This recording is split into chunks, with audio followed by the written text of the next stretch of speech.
on avait conscience que qu'il fallait agir. Ouais. Aujourd'hui, depuis les émeutes en 2023, le discours a complètement changé. C'est que l'investissement, il faut que tous les banlieusards soient entrepreneurs. Mais après ça, qu'est-ce qu'on fait en fait? Voilà, on sait que tout le monde ne travaillera pas dans le cinéma, même si c'est un endroit où il y a vraiment beaucoup d'embauches, etc. Et que les gens qui sont en banlieue et qui veulent faire du cinéma doivent l'investir. Et les entreprises sont là. Il faut aussi qu'elles ouvrent leurs portes à ceux qui habitent et qui ont les compétences pour y travailler. Mais il y a un discours monolithique.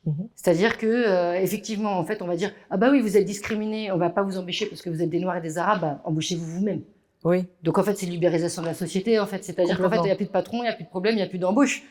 Débrouillez-vous, comme ça, si vous vous embauchez vous-même, il n'y aura pas de discrimination. Mais non, en fait, la discrimination, elle est là, il faut la travailler là où elle est. Bien sûr. Et donc, tout le monde ne deviendra pas entrepreneur. On sait qu'à chaque fois qu'il y a une entreprise qui se crée, il y en a 15 qui ferment. Exactement. Donc, il faut y avoir de la trésorerie, il faut beaucoup de choses. Donc, ça peut marcher pour des gens qui sont très entrepreneurs, très entreprenants et qui ont cette appétence et ce savoir. C'est comme le cinéma, il faut quand même se former. Tout le monde ne pourra pas être ça. Tout le monde ne pourra pas. Donc, qu'est-ce qu'on fait de cette population?